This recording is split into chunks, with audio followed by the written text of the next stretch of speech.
వైఎస్ఆర్సీపీ అధ్యక్షుడు వైఎస్ జగన్మోహన్ రెడ్డి పుట్టినరోజు వేడుకలు కువైట్లో ఘనంగా జరిగాయి। ఈ సందర్భంగా వైఎస్ఆర్సీపీ ఎన్ఆర్ఐ విభాగం ఆధ్వర్యంలో 85 మంది రక్తదానం చేశారు। దివంగత నేత వైఎస్ రాజశేఖర రెడ్డి విగ్రహానికి నివాళి అర్పించిన అనంతరం భారీ కేక్ కట్ చేసి వైఎస్ జగన్ పుట్టినరోజు వేడుకలు నిర్వహించారు।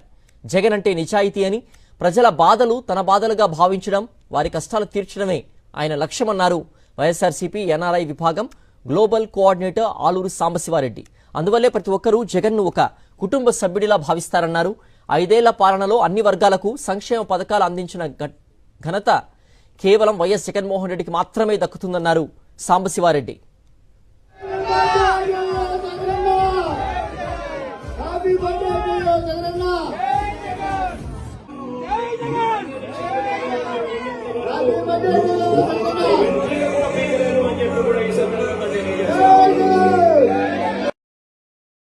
అంటే జగనన్న